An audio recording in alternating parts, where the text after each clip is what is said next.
Hey everyone, it's your girl Maddie here, aka Beaver Mosh. And today I am joined by Eyn from Nganja. Eyn, thanks for joining me. How are you doing today? I'm good. We just came from tour Sick. over the weekend, so we're just a lot of us have just been trying to, or a lot of us are just burnt out and trying to reacclimate to real life back home. But I'm good. Cool. Yeah. Well, thanks again for joining me. Before we get too into this interview, I do need to thank my new Patreons. We have Madeline Capper and Petrichor. Thank you so much for the support. It means so much to me, helps keep this channel sustainable. And with that, I want to say that Nganja has a new EP, Phtisis, and this is kind of your debut EP. Congratulations on the release. Now, tell me, when I listen to this, I hear something quite abrasive and caustic. Was this emphasis on harsh texture and this like manufacturing of this intensity that kind of a main consideration that was like on the tip of your head when writing this EP? So this EP was actually the first release we wrote as a full band. Okay. The demo we put out prior actually started out as a two-piece with my drummer and I, where I was on guitar and vocals, and it started out as just us jamming together, and we were bouncing riff ideas that we thought meshed together. And then when were recording the demo, my friend Charles, who plays on this record and is currently part of the band, Hmm. joined in to record leads for it. And uh, then after that, my friend Nate, I asked to join the band, or well, technically, I asked him if he ever wanted to do some fill-in work for future gigs, and he learned the songs from the demo. We played our first show as a full four-piece, Mhm. and then from there, he was really into it, and I think we established ourselves as this band as to what it is. So Mhm. the writing is definitely more, the writing for this record took a lot of creative liberties comparatively to the demo. Mhm. It doesn't feel so limited compared to how when the band started out, when you can only bounce so much of, bounce so many ideas off two people compared to an actual quartet. Mhm. Um, so we really, I mean, a lot of us come from many different influences. Uh, Especially like me, I'm like a very huge fan of the like weirdo, like atmospheric, dissonant black metal, Yep. especially a lot of the American black metal here that really likes to play with that kind of sound. But I'm not the most proficient or like most gifted writer. So having other people help with that or start that is a huge relief off of me. And especially with uh, my friend Charles, who comes from a technical background. Like Mhm. actually, when we were growing up, we actually played like technical metal together. Uh, but I ended up leaving that and getting more into more like raw, more minimal kind of extreme stuff. And so that never quite left him, but also uh given that, it's not it's something different, he's like learned to kind of adapt and understand what the band sound is going for. And I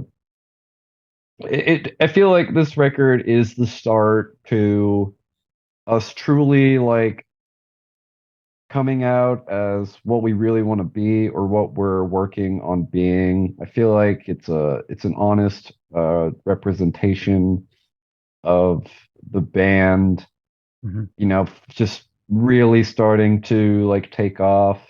Um, and it just feels like a greater and grander cohesive effort compared to the demo. So so you're saying that like this sound that you hear on this EP, it kind of evolved as you added these members and these pieces and kind of like bouncing thoughts and influences on each other going in when Nganja was formed and kind of conceived was the idea to be we are a black metal band, or did that even kind of evolve?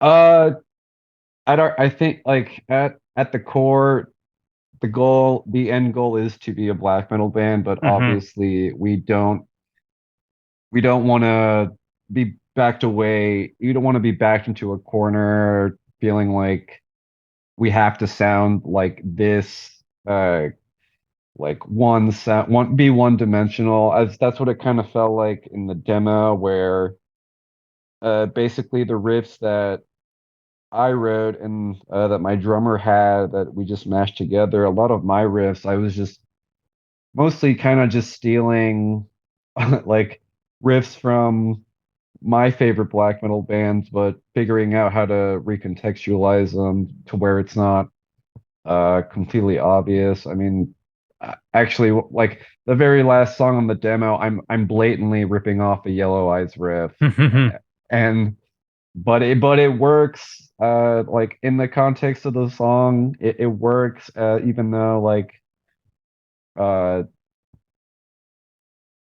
I'm just straight up grabbing from one of my bigger influences. Yeah.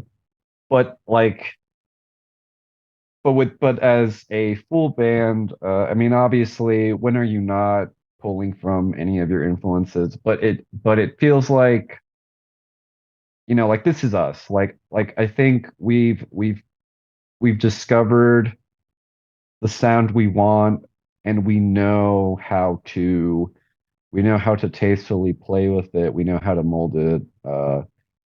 So I think even though that this record is a start to us like realizing like what we are, it's just like the beginning, and the goal is to continue to take it a step further after this record.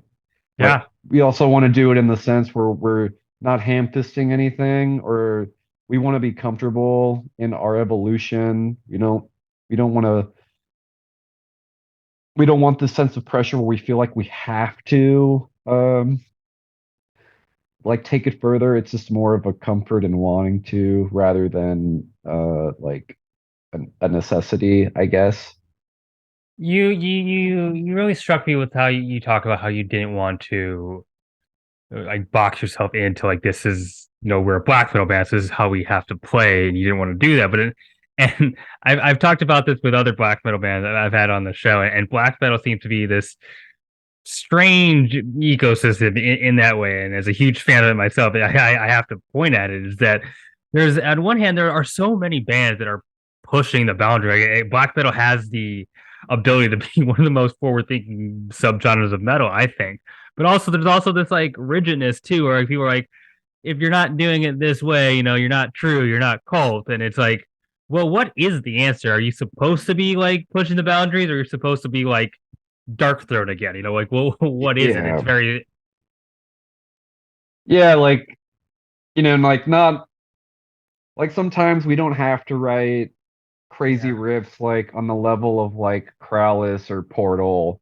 Like if we feel comfortable writing a song that's just straight Dark Throne worship, like and it works, like there's no need to like we won't there's no need to like feel ashamed about it. I mean, a lot of the time I feel like especially in black metal, simplicity is more hard hitting than trying to make the most sophisticated kind of technical like end all be all like masterpiece kind of thing. It's just Yeah. Sometimes it's best to just chill and write what you think is fun and good. Well, there is so much Dark Throne, quote unquote, ripping off and worship because those Dark Throne riffs were just so goddamn good. I mean, there's this uh, Transylvanian Hunger is a classic for a reason that I will never stop loving the hell out of. Oh, absolutely. I Yeah. mean, th those guys knew what they were doing. Yeah. They were clearly into it for the fun of it. That's why the music is so good. You could feel how genuine the outpour of their art is, and I feel like that's us. We're genuinely pouring our influences and our experiences growing up as musicians into this record to where Mhm. the cohesion we think is believable. Like, I mean, like, and that's the beauty of, writing in the same room together. It's like you can easily tell, like, we're able to easily tell if a riff idea in the context of the song in progress sounds forced or underdeveloped. And it's like no problem cutting that out. We can, we know how to. I'd like to think we are really good on uh context in the midst of songwriting, and I think we know what feels good and what doesn't, or what feels Mm. tacked on and what feels right. Yeah, I mean, I as doing this channel, I listen to a lot of metal. Like that's how I keep the channel going. And it's easy for me now to really like hear and feel when a band is really honing in on something real and organic like that, where they're just like they are coming in with the love of the riffs they're making, and it's coming from a real place versus something that's like we need it to be this, so how do we make this, and it's just kind of like a color by numbers thing, and it does it feels doesn't feel genuine, and it doesn't feel exciting because of that. Yeah. Yeah. It's not like it none of us are ever uh like coming into practice when we want to write. None of us are ever like, oh, we got to write a song like Artificial Brain, or we got to write a song like Crowless, or we got to write a song like just whatever.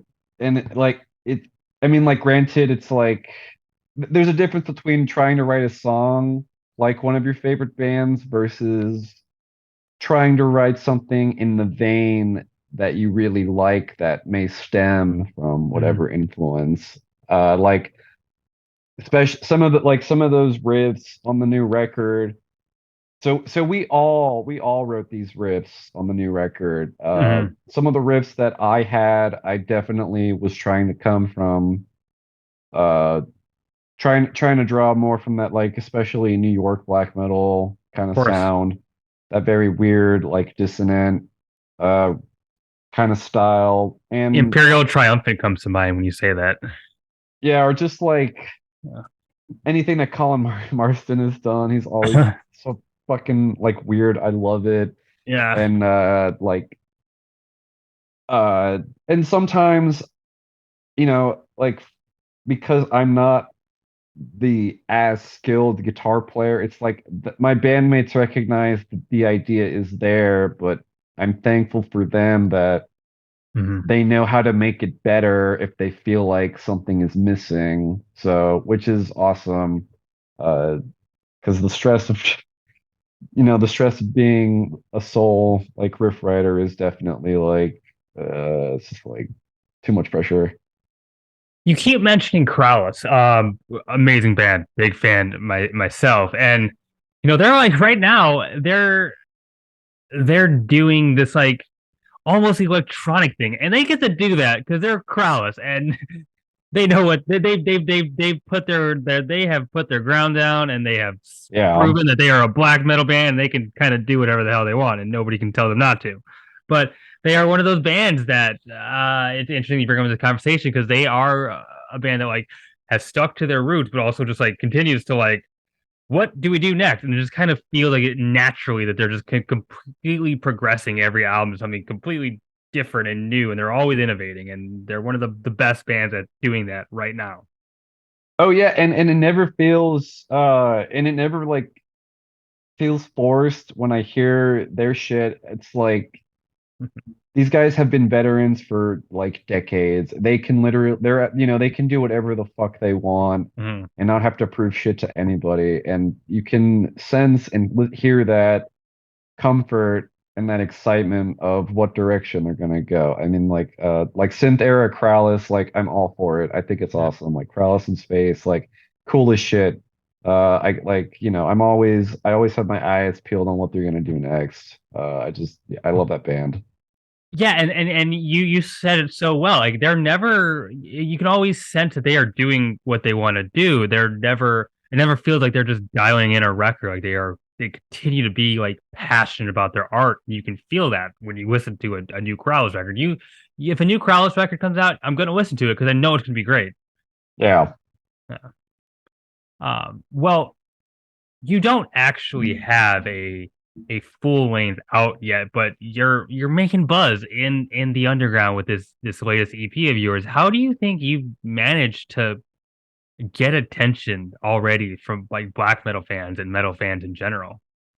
So funniest thing is we were already we quickly got traction fast when we released our demo, and the demo was just purely word of mouth, just friends and mutuals like sharing it on the socials. We didn't hit up any PR, we didn't hit up any big publications, we didn't do anything.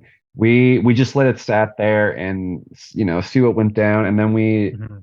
and then we did our first tour last summer on it, and actually where we were playing some of those new songs off the new record before recording it. Uh, and I think that we're in our favor. I think we've been working really well as a networking band, Mhm. especially in person. It's a good feeling that a lot of the people that we've met, um, whether it's we play at home or we go on the road. It's We're always getting praised, which that's great. Yeah. And people will tell their friends about it, and then a lot of the time, uh, those circle of friends are already they have some involvement in their respective music scene somehow, where they're a booker or where they're in a band. We've been lucky to get name dropped a handful of times, Mhm. and we've made our connections uh, through that. Especially the East Coast, like Richmond and Philly. They've welcomed us a handful of times, and some of those bands that come here to Raleigh, uh, like it's a very mutual feeling. And some of those people in those bands we've even known for so many years, even before this band was born. Mhm. So there's that advantage of just having those peers in our lives. That's the great thing I find about the metal community. Is that metalheads are so good at they hear a band, and if the band sticks out to them, they share it. They tell people about it. Like it is the word of mouth that happens within the metal community, whether it's on Twitter or Reddit, or just even just like telling your coworker, it gets passed on. Like people pass on good bands. I think part of it too is uh, I think uh, I think part of where like how we started to get traction was you know, I think I owe a good portion of it to when we were still in the heat of lockdown. Like obviously Mm-hmm. like nobody was playing yet, but I kind but during the pandemic, obviously I all I did was I was just writing stuff, and I made a one-man project out of it. So during the heat of COVID, I was writing and recording and releasing solo effort stuff, uh, which is totally different than what this band is. I I had a lot of friends that were already a fan of what I was doing in my free time, and then when people knew that I got sick and tired of just writing shit and playing by myself, I was like, I just want to play with people again, or just like write with other people. And so when people found out that I was jamming with my drummer, they were stoked because we practice in a practice space with a lot of metal bands that we're very thankful for that are in the scene that have caught wind of us just by hearing us play. And I think there's a like I think I we owe it to that too. And then when Hmm. we played our first show, when things were opening back up again, uh, all we had was like a 10-minute set because that's how short the demo is. It's like 10 to 12 minutes. Hmm. Uh, and the excitement of shows being a thing again and like all these new bands spawning, like I think there was a huge surge of just up and coming bands thanks to the pandemic. So I think that plays into the whole hype of the band. That's so fascinating because the effect on metal by the pandemic is something I've had bands bring up with me, but I've never thought of that, of like the projects that were like spawned in just rooms out of needing something to do during COVID, then forming into bigger projects after lockdown, and like having just like a just like a plethora of stuff like that, just like unleashed as like lockdowns were being like lifted. That's a really cool thing to think about. Yeah. Uh like I'd like to think that that band was born I mean not in the greatest of times, but I think it was a right time, right place for this project to happen. And it's been an uphill experience. Like, it continues to skyrocket in like the Mm. best way possible. I think we're like this is I think we're really like owning ourselves and people are recognizing it, and we're on the come up of like getting booked for bigger and better shows. Like Hell actually yeah.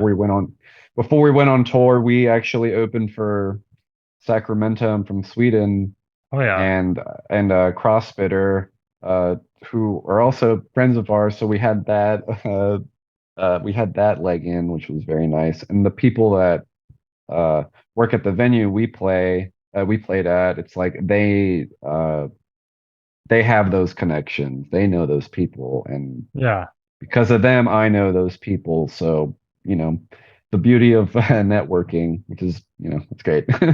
Yeah, yeah. It's I'm having to learn that too with this channel. Like knowing people, knowing people, it'll get you somewhere. Yeah, that's great. I love hearing stuff like that.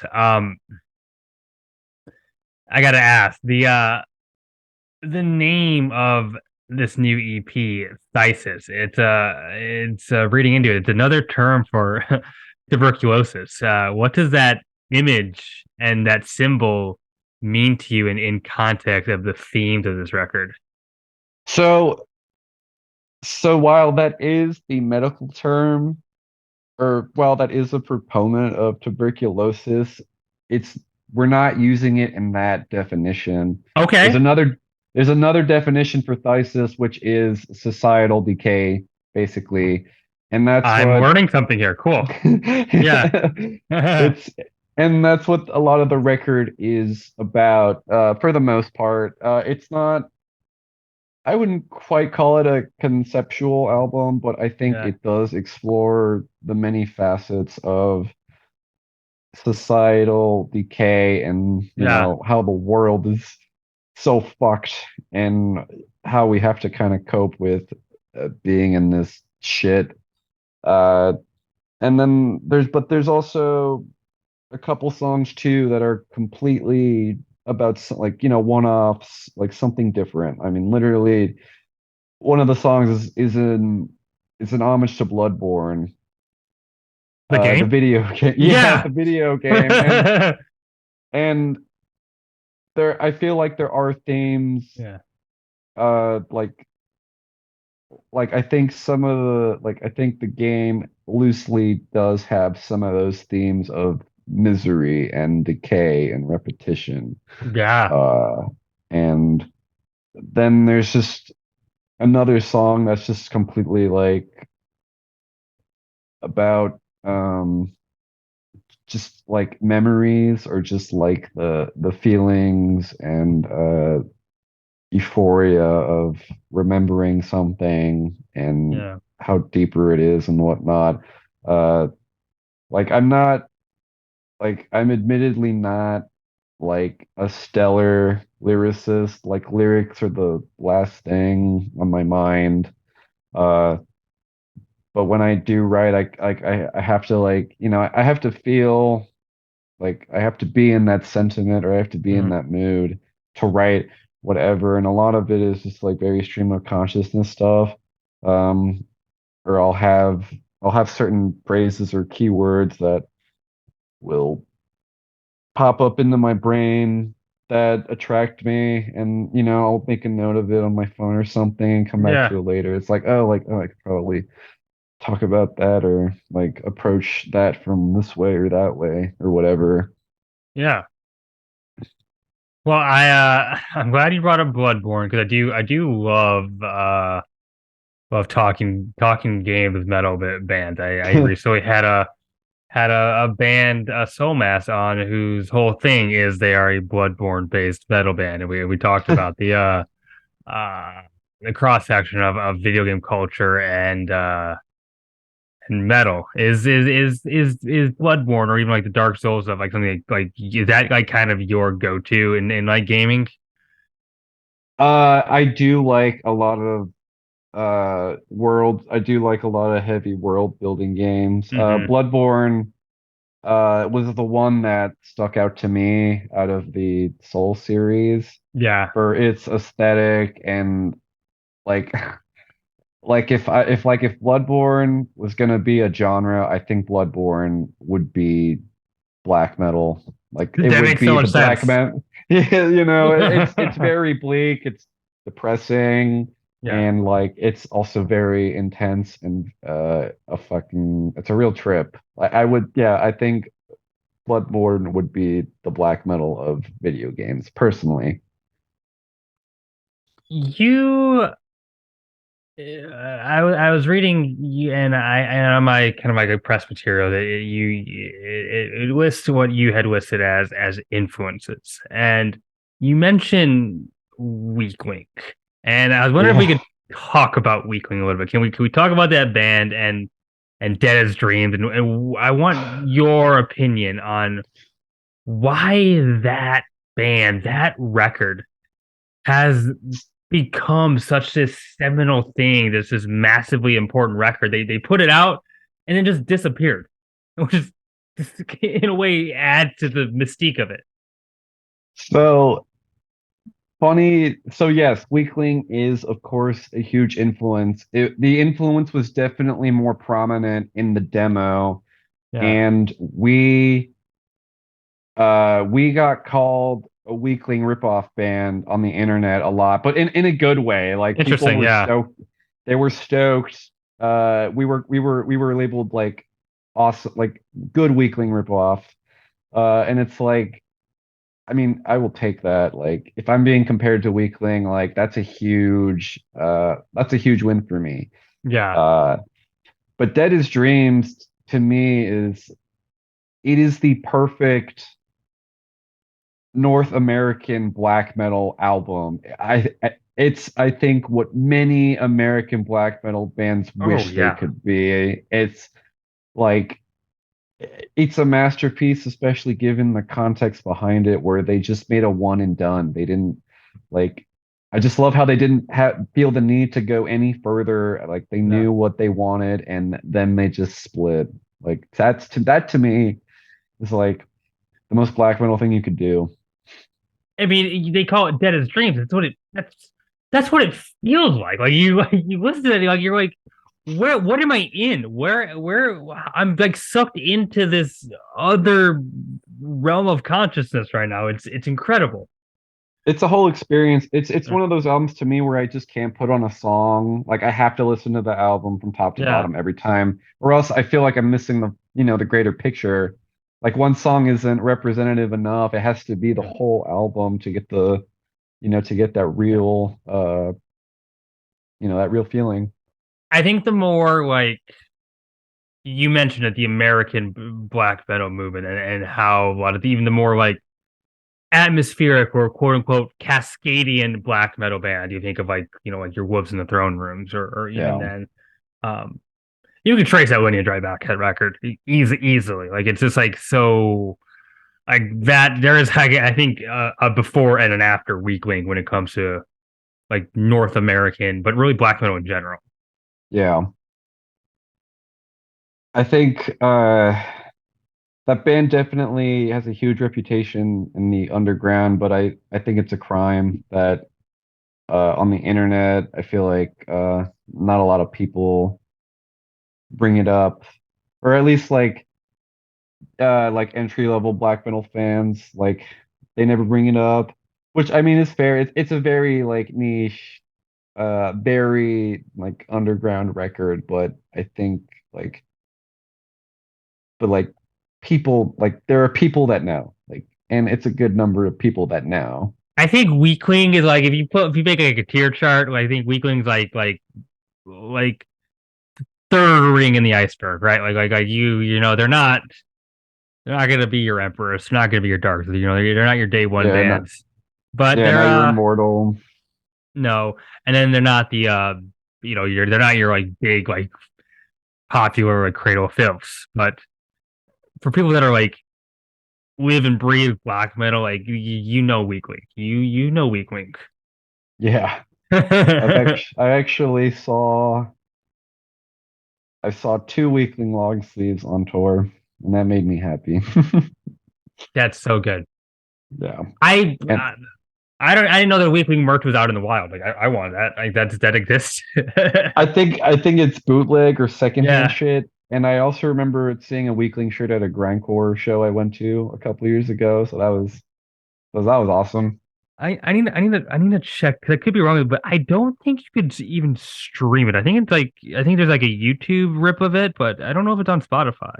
Like It's just a YouTube ripoff. yeah, Although I was fortunate that my friend I have a friend named Doug who plays in a band called Puron. He sent me the whole album through Dropbox, so I have it through there, but I really wish it was at least like on Bandcamp or something. It's like I'll pay 15 bucks or 20 for a digital release. Like, I absolutely would. And now you got me curious. I wonder what it's going for on Discogs right now.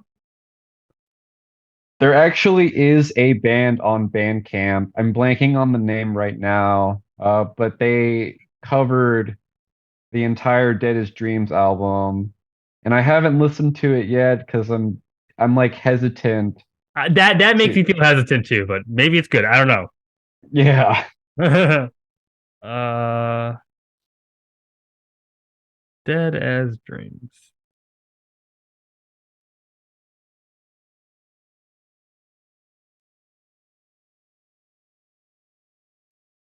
Oh, yeah. Starting at $950. Fuck. Jesus. Yeah. That's What in the insane. yeah. Uh yeah, holy shit. I will never have that. I will never have that on physical copy. Just not gonna Yeah, I pretty much accepted that I'm yeah. never gonna have that record in my life. Well, I'm kind of switching gears. I'm curious because you're in North Carolina, you're a Raleigh based band. There is like when I think North Carolina, there's Weed Eater, but like I don't like it's not like a it does not it's not like a well known to like at least an outsider's perspective like metal place. Like what is the scene like for you? So, Raleigh especially has a very vibrant metal scene, That's yeah. uh, and a very vibrant punk scene. But for black metal specifically, even North Carolina has, as a whole, has some of the most high quality black metal uh, that's been around even longer than Nganga. Like you have Moynock, who are also from Raleigh, North Carolina. You also have Pazor that live in Greensboro, North Carolina. Mhm. You also have Eurasian Mountaineer, North Carolinian black metal.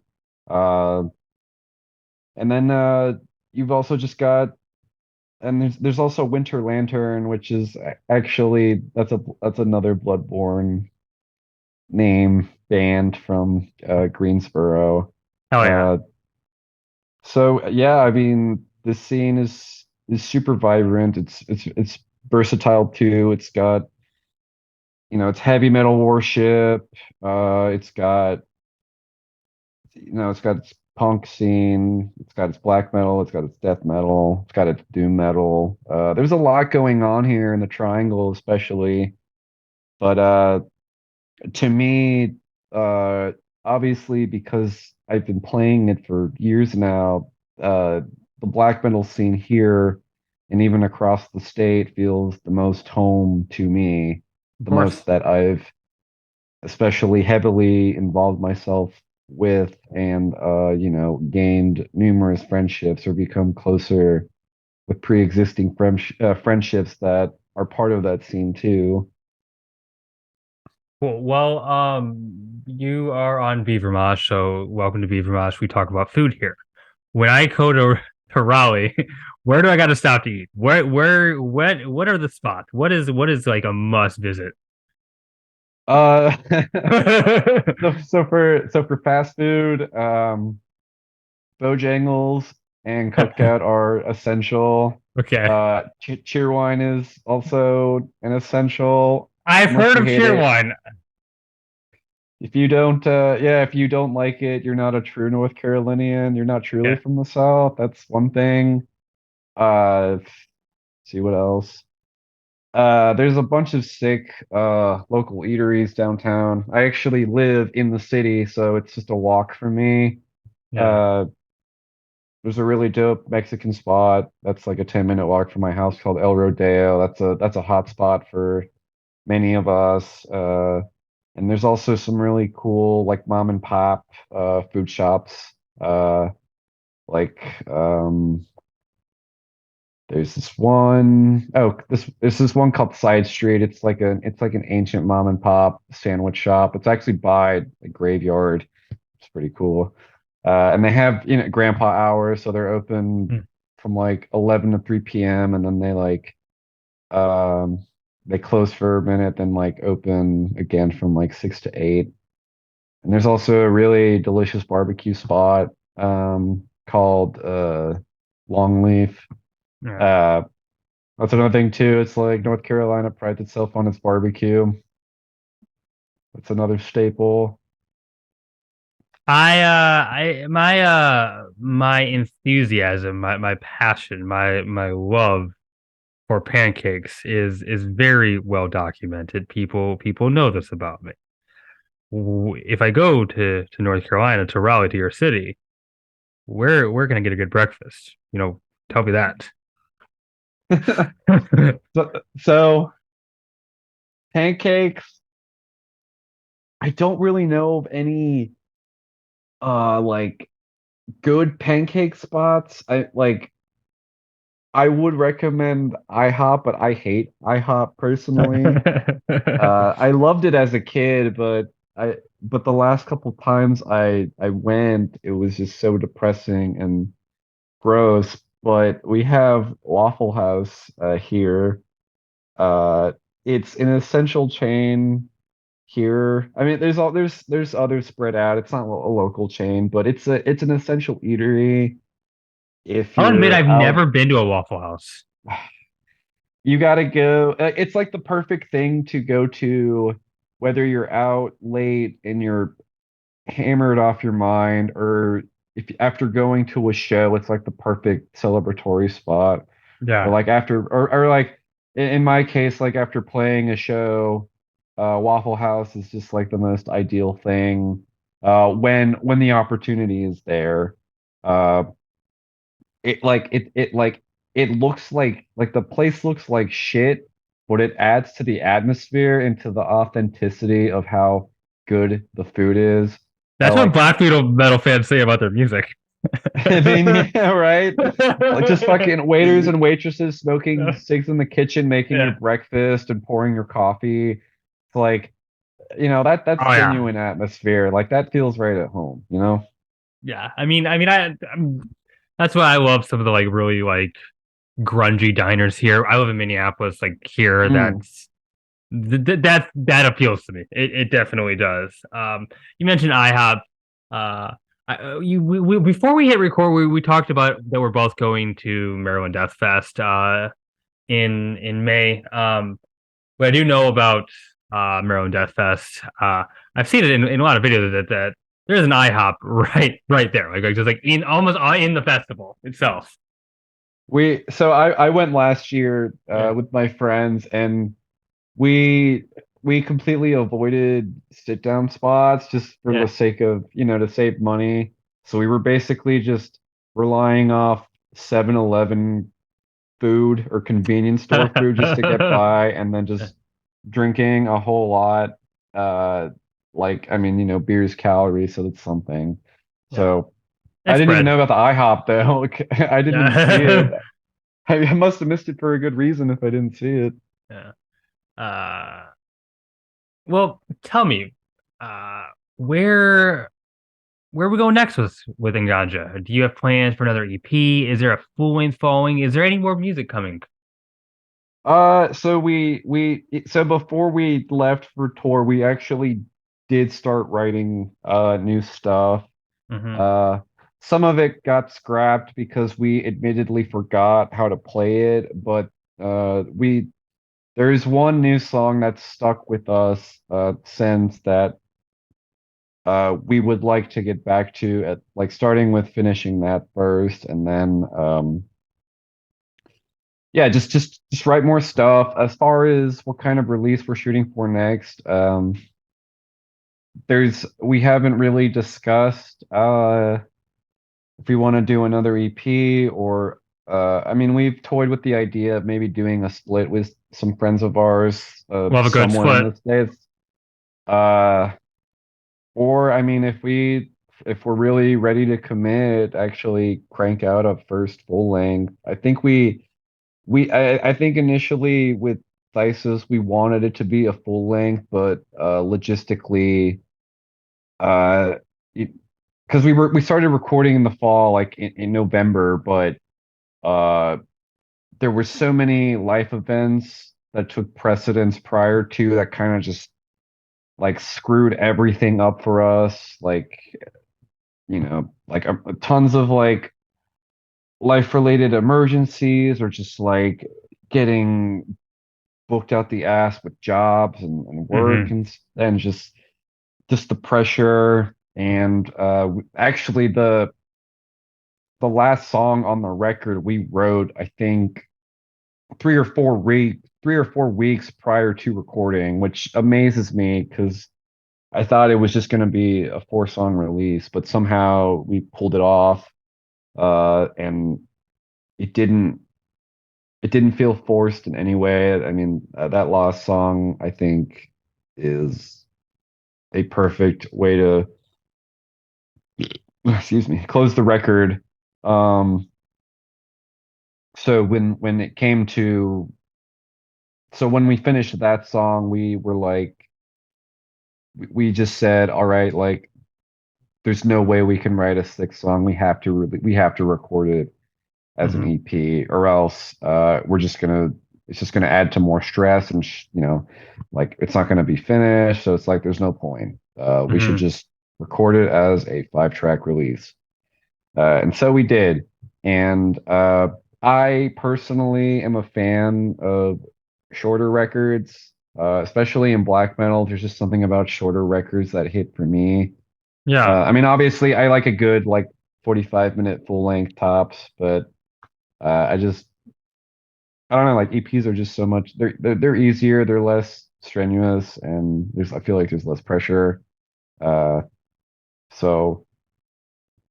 We're like taking like probably like a 2-week break right now since coming back from tour, since we're all like so burnt out and just, Mhm. need time to reacclimate ourselves to real life again.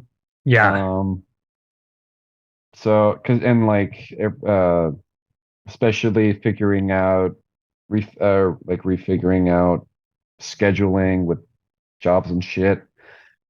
Um, but the for the time being, it's like, yes, we're gonna pick writing back up. I Mhm. think we have a tentative show at the end of November that we might be playing, but other than that, I think we don't really have any plans to play the rest of this year, unless by some God-given grace we get offered to open for a super deal tour package or something. But I'm not holding my breath. I'm not worried Yeah. about that. I don't think any of us are worried about that. We wanna tread slowly and comfortably with where we're at and where we want to go. Um, and You. oh, I'm sorry, go on. I Oh was no. done, but go on. Oh yeah, you're good.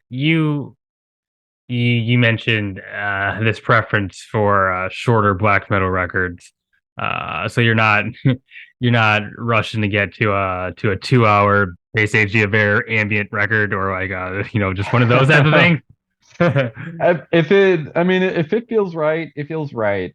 If we're gonna make a full length, we wanna assure ourselves that it feels Yeah. right. Yeah. No, we don't wanna, we don't want any throwaway songs. Hmm.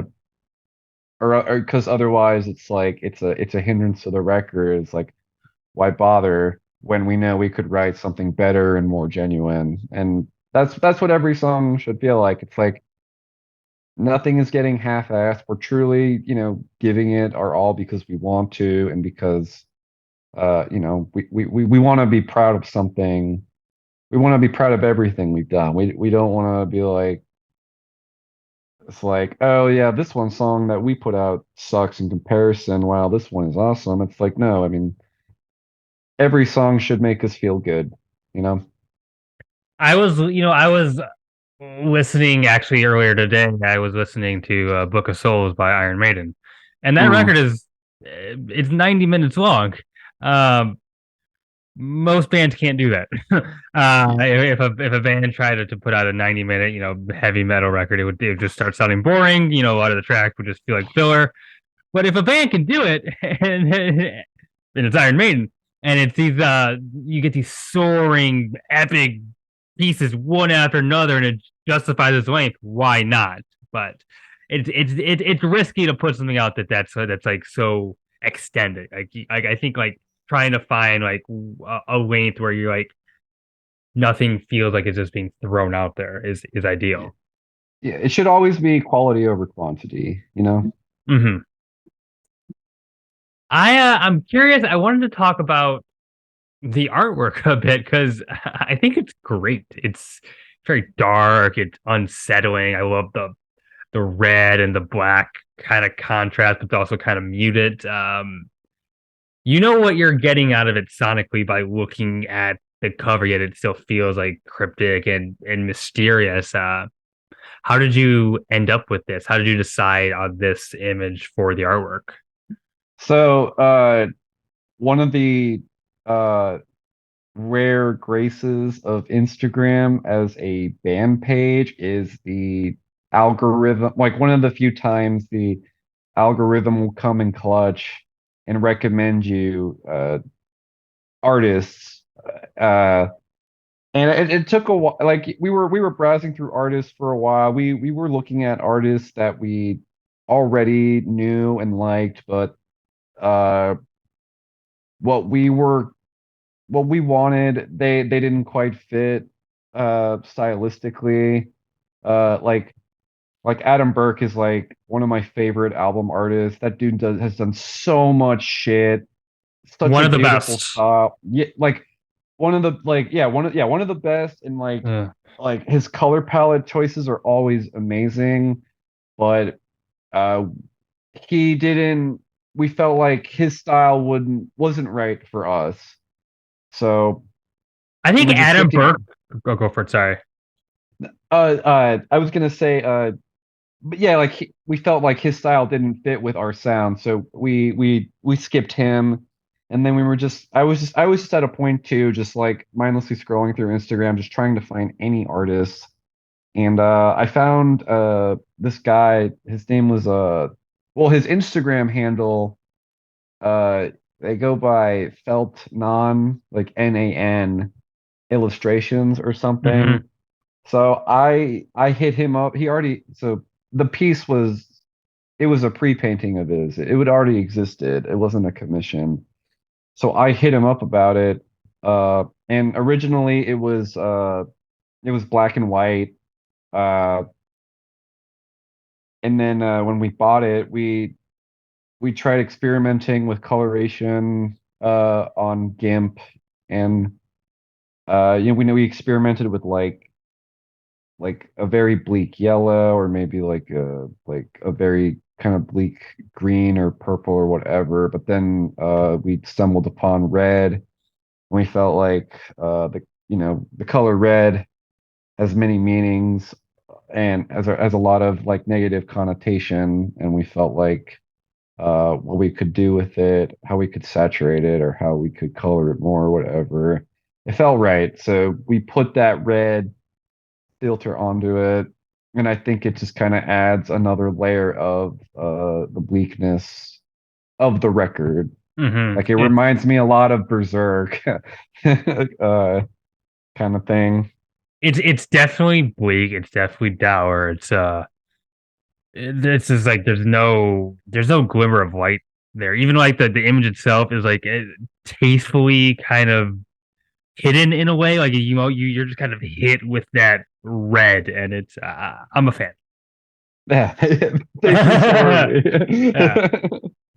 I was gonna say, sorry for kind of trying to interject there, but Adam Burke. My what I say about Adam Burke is like you're right. His use of color, but it feels like he does AI art better than AI. Like it's just like these just Yeah, crazy, these just big, vibrant images. It's unreal. that dude is so prolific in his art. Yeah. It's insane. And he's done artwork for some of the like craziest bands or some of the like biggest names, and it's like that dude is kind of like that dude is like the Colin Marston of album art. If I was gonna describe him like that, and one of my old bands, I actually had the pleasure of buying one of his works for our album like years ago. Sick. Yeah. I'm not in your shoes. I don't even know like the process of like reaching out to an artist and buying the rights to that for your record. But it's sure you talk about it. Like I'm very interested in that. That's cool. It's so cool that like names that people know in this scene are accessible. Like it's like we are a tight knit kind of community and scene in that way. And the person that has done our t-shirt art, so we have two t-shirt designs right now. We actually put out a new one right before we left for tour. Um, and the guy that did the art is this guy from Indonesia, Awesome. who a friend of ours recommended to because he's used their art, and actually uh, uh, one of the and there have been other bands, black metal bands locally that have used this guy's art. Uh, I'm probably gonna butcher his name, but his name is Awu, like AWO Prosatega, Mm. and that dude's art style is very cool, like very niche, and his prices are pretty affordable, and he's like always willing to work with you and even cut you a deal too sometimes. So, yeah, that like I wouldn't be surprised if we used him more for another shirt design, but we're always open to expanding with other artists. And you Yeah. know, Well, before I just have a couple more questions for you, but I one of this is a thing that I have asked other bands before, and I'm going to keep asking it because it's something that I'm interested in the various responses that I get to this. And the question is, why black metal? What about this particular extreme expression is drawing you? Why is that you and I seem to be drawn to all of this like exclusive club? Like, what is it? What is it? Why black metal? so I would like like I'm sure it's gonna like come off as super corny or whatever, but I don't know, like black metal to me, like to me, it's like the most genuine form of artful expression. Uh, and I've always liked fast music. I actually like I went from playing technical metal to playing crust punk to playing black metal, and uh, ever since I started getting into black metal and understanding, the artistic process behind it. It's a never-ending journey, but it's a journey that's always felt the most genuine to me, the most uh human, and especially as stereotypical as it is, it's like 9 times out of 10, like every black metal musician has like a lot of, a lot of their art is a projection of mental health Hmm. and, the stuff that they go through. And I like how, and like they're not trying to be like, like brutal or like heavy. Like I can't, like I'm not a fan of that facade. I don't try to be like brutal. Uh-huh. Um, like, uh, like I feel at home. Whether Sure. it's whether it's me writing in a band setting or if I'm writing my like solo stuff, which is purposefully like it's more minimal kind of stuff. It's very more traditional like DSBM, uh and there's a comfort, like it's made me grown to appreciate simplicity and writing more. Yeah. Like I love playing open chord kind of stuff. It's so easy, but there's just such an impacting sound, and there's a lot of flexibility you can do. Uh, like I'm a believer in, less is more, kind of thing, and Hmm. you're provided more flexibility with such limited, like I guess options, or not Yeah. options, but like choices. It's a challenging it's a challenging thing too. Like it pushes me to think outside the box, with what I can do with like basic songwriting. It's like how can I make something so simple sound unique and genuine that sounds like it's coming from me, Hmm. even if it's a stock riff. Like I'd rather listen to a generic black metal band than a generic death metal band personally. Um, because there's still that attention to rawness. Like there's still that uh attention to feeling that Hmm. it never feels like fake a lot of the time, especially like to me it's like it's like a it's like a cope. It's like a healthy coping mechanism because everybody is suffering. Everybody has their own shit, Oh yeah. and there's a plethora of ways that people cope with it or try to treat it or try to get away from it. And for me, it's art uh and it's black metal for me specifically. I just everything about that realm feels so at home, despite how dark it can really get. And but ironically, there's a light to surrounding myself in that darkness. There's a inspiration to create. There's an inspiration to push myself. Yeah, yeah, and a lot of that's resonating with me too. I was on heavy metal philosophy, a podcast very recently, and I talked about this because I was asked this a kind of a similar question, and I think I was more referring to like death metal. Actually, I was talking about, but black metal it also applies in a kind of a different way. Um, I think a lot of there are like more like vanilla mainstream oriented people, and the difference between like maybe them and the start that like you and I are into. I don't mean that like disparaging. It's the normal response, I guess, is to like deflect this darkness that we all feel, that suffering you met, that this isolation, this anxiety, and want something to calm that, like something chilling, something soothing. Where we who are into black metal maybe find that solace by like completely confronting it and having a music that resonates it back, gives it to us, like feels it with us, and we get to like have that kind of catharsis. I think part of it too is even from uh, an artistic standpoint. I think also from a production standpoint, it's like I'd rather hear lo-fi garage recordings than something that's so overprocessed and edited to a T.